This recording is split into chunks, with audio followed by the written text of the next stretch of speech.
우리 하나님 말씀 에스라 8장 31절부터 36절까지 있는 말씀입니다. 우리 구약성경 722쪽에 있는 에스라 8장 31절로 36절까지의 말씀, 우리 드라마 바이블로 함께 읽겠습니다. 첫째 달 12일에 우리가 아하와 강을 떠나 예루살렘으로 갈새 우리 하나님의 손이 우리를 도우사 대적과 길에 매복한 자의 손에서 건지신지라. 이에 예루살렘에 이르러 거기서 3일간 머물고 제4일에 우리 하나님의 성전에서 은과 금과 그릇을 달아서 제사장 우리아의 아들 무레못의 손에 넘기니 비느하스의 아들 엘르아살과 레위 사람 예수아의 아들 요사밧과 빈누이의 아들 노아디아가 함께 있어 모든 것을 다 세고 달아보고 그 무게의 총량을 그때에 기록하였느니라.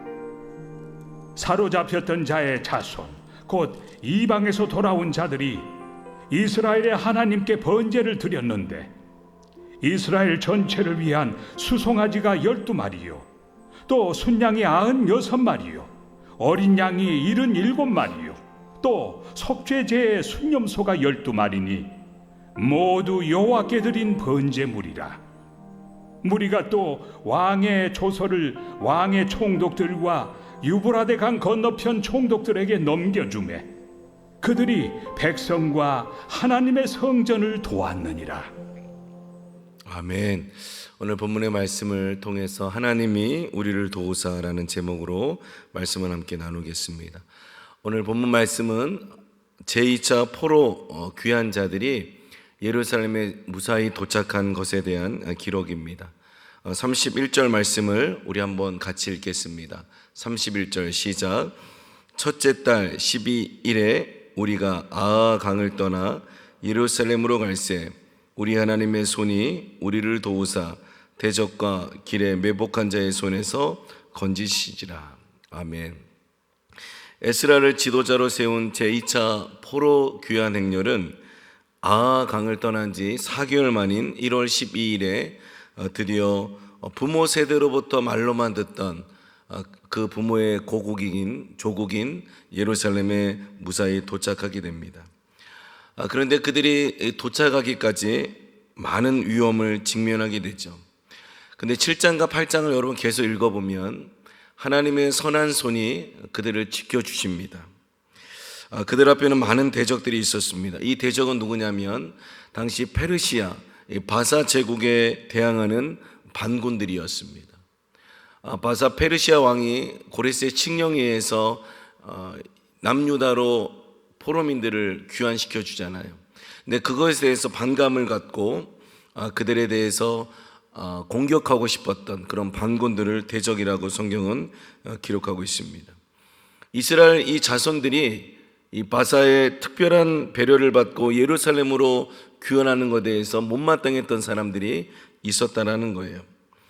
바사 제국에 대항했던 그들의 눈에서 이 이스라엘 백성들, 유다 백성들의 포로 귀환은 그렇게 인정하고 싶지 않았던 행동이었습니다. 그래서 그들은 길에 매복하게 됐죠. 근데 여러분 한번 생각해 보세요. 우리를 넘어뜨리고 우리를 공격하려고 하는 대적들이 힘이 있어요. 근데 이스라엘 자손들, 남유다 백성들은 그렇게 특별한 군사력도 없어요. 얼마든지 한 4개월 정도의 한 1500km 정도의 거리였으니까 에스라 7장에 보면 첫째 달에 출발을 해서 다섯째 달에 예루살렘에 도착하거든요. 4개월 동안 한 1500km, 부산을 이게 서울에서 왔다 갔다 왕복 2번을 찍고도 더 넘는 거리를 이 남유다 백성들이 이 포로 귀환을 하는 여정은 결코 쉽지 않았습니다. 길에서 매복하는 적들도 있었어요. 근데 저를 한번 따라 하실까요? 하나님의 선한 손이 도우셨습니다. 하나님의 선한 손이 그들을 도우셨어요. 그게 에스라 7장과 8장에 계속 기록되어져 있습니다. 누구 하나 상하지 않고 물품 하나 빼앗기지 않고 도적들이 있었는데 매복하여 그들을 뺏으려고 했던 강도들이 있었는데도 그들은 예루살렘에 무사히 도착합니다. 에스라는 이것을 하나님의 선한 손이 우리를 도우셨다는 고백을 합니다. 여러분, 오늘도 마찬가지입니다. 우리 앞에 많은 대적들이 있고 우리 앞에 많은 환난과 고통이 있다 할지라도 하나님의 선한 손이 우리를 도우심을 믿으시기를 바랍니다. 이처럼 부녀자, 노인들, 수많은 예물을 가진 그들은 안전하게 고국으로 돌아가게 됩니다. 그러므로 우리는 그들이 이렇게 무사히 귀환한 것에 대해서 그들이 그냥 맹목적으로 포로 귀환한 것이 아니라 그들은 늘 그 여정 가운데에 에스라 8장 21절에서 기도를 하거든요. 이 앞에 있는 장에서 에스라와 함께 이 백성들은 하나님 앞에 은혜를 구하며 하나님의 도우심을 구하며 기도했다는 것을 우리는 절대 간과해서는 안 돼요. 우리가 가만히 있으니까 도우셨다는 게 아니에요. 가만히 있으니까 하나님 은혜를 베푸시는 게 아니에요. 우리가 하나님 앞에 기도하고 믿음으로 몸부림치고 하나님께로 나아갔을 때 하나님 우리를 도우시고 우리와 함께 하신다는 사실을 절대 우리는 잊어서는 안 될 것입니다. 오늘 본문 32절 말씀해 보니까 이에 예루살렘에 이르러 거기서 3일간 머물고 라는 표현이 있어요. 여러분, 왜 예루살렘에 도착해서 3일간 머물렀을까요? 여기서 이 머물다라는 이 말은요, 거주하다는 뜻이에요. 그리고 앉아있다는 뜻이에요. 살다라는 뜻이에요. 이들이 예루살렘에 도착해서 여러분 얼마나 하고 싶은 일이 많을까요? 얼마나 하고 싶겠어요. 그 먼 거리를 도착해서 비록 긴 여행의 피로는 있지만 그들은 하고 싶은 게 참 많았을 거예요. 뭔가 삶의 터전도 만들어야 되고 뭔가 외적인 것들을 추구해야 되잖아요. 근데 그들은 3일간 휴식을 취하게 됩니다. 왜 그랬을까요? 그들의 목적은 예루살렘에 도착하는 게 아니었어요. 그들은 무너지고 있던 이스라엘 자손들의 신앙과 예루살렘 성전 예배를 바르게 세우기 위해서 하나님을 예배하고 하나님을 섬기기 위해서 이들은 고국으로 돌아온 거예요. 부모가 살았던 그 고국으로 돌아온 거예요. 당장이라도 나가서 일을 하고 싶었어요. 그러나 그들은 그렇게 하지 않았습니다. 왜냐하면 앞으로 펼쳐질 이 모든 일들은 우리의 힘이 아닌 오직 하나님의 은혜요 능력으로 감당했기 때문에 이들은 이 3일간의 시간을 통해 저를 한번 따라 하실까요? 영적 재충전, 그 시간을 그들은 3일 동안 가졌다라는 거예요. 그리고 4절부터 이제 뭔가 일을 시작하지 않습니까? 3일간 휴식을 취하면서 하나님의 이 은혜를 감사하고 하나님의 인도하심을 마음에 새기며 우리가 무엇을 해야 될지를 그들은 점검하고 그리고 그 시간들을 잘 사용했다라는 거예요. 그러면 여러분, 우리에게 이 3일이라는 시간은요, 시사하는 바가 참 많습니다. 우리는 본능적으로 인간은요, 무언가를 자꾸 하려고 해요. 일을 하지 않으면 불안해합니다. 그 일 중독자, 심지어 사역에 중독된 분들도 있어요. 아무것도 하지 않으면 뭔가 죄를 짓는 것 같고 아무것도 하지만 뭔가 좀 찝찝해서 계속 뭔가를 분주하게 하려고 해요.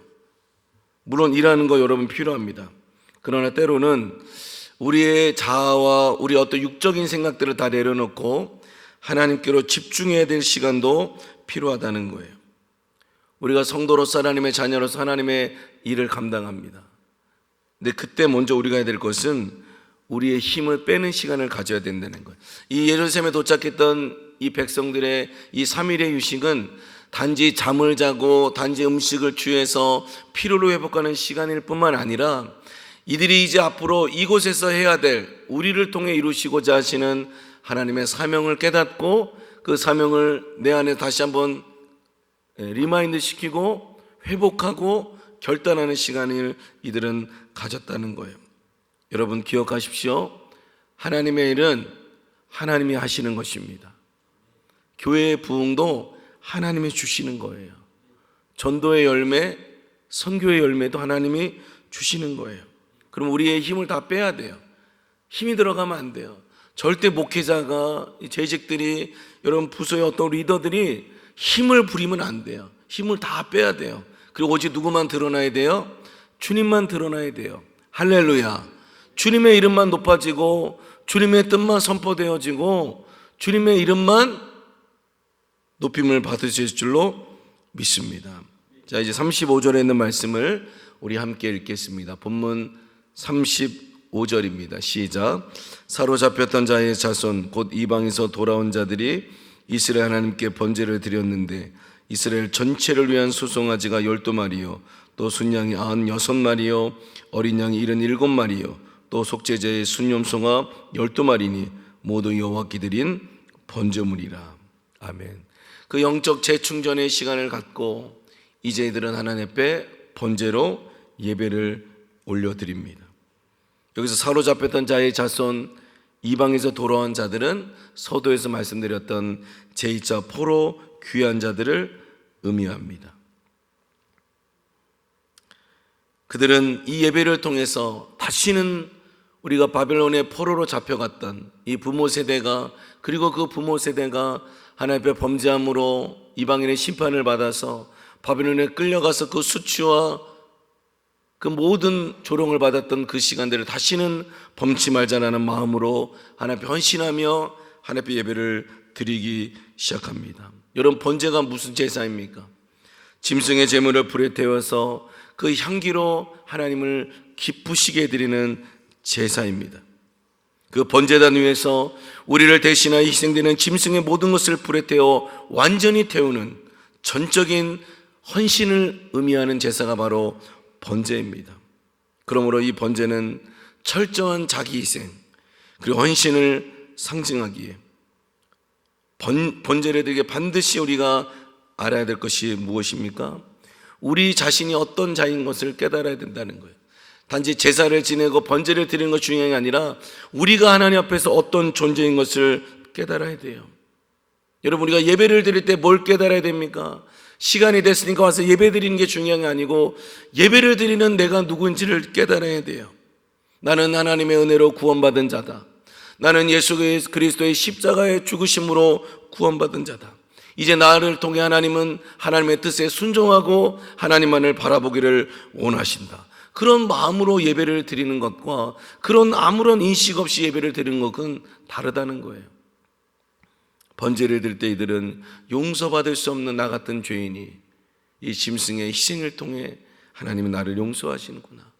내가 그 하나님 앞에 내 모든 것을 다해 하나님을 섬기고 하나님을 예배하겠다는 마음으로 그들은 번제와 속죄제를 드리게 되었다는 것입니다. 오늘도 마찬가지입니다. 말씀을 맺겠습니다. 하나님께서 우리 앞에 있는 대적들의 손에서 저와 여러분을 건져 주십니다. 그러기 우리는 늘 하나님의 도우심을 구하고 하나님의 예배로 기도하며 나아가야 됩니다. 여러분, 하나님의 일을 할 때 그냥 하지 마세요. 잠시 머무세요. 잠시 그 자리에서 앉으세요. 잠시 그 자리에서 거하세요. 그리고 하나님의 행하실 일을 바라보세요. 그리고 하나님의 음성을 듣는 훈련을 하세요. 그리고 하나님의 마음으로 여러분의 마음을 채우세요. 그리고 하나님의 일을 하시는 저와 여러분 되시기를 예수님을 간절히 축복합니다. 여기까지 온 것이 하나님의 은혜였어요. 바벨론 포로에서 귀환한 것이 하나님의 은혜였어요. 내가 번제를 드리고 내가 예배를 드릴 수 있는 것 하나님의 은혜입니다. 나의 모든 힘을 다 빼고 오늘 하루도 오직 하나님의 영광을 위해서 살아가는 여러분 되시기를 예수님으로 간절히 축복합니다.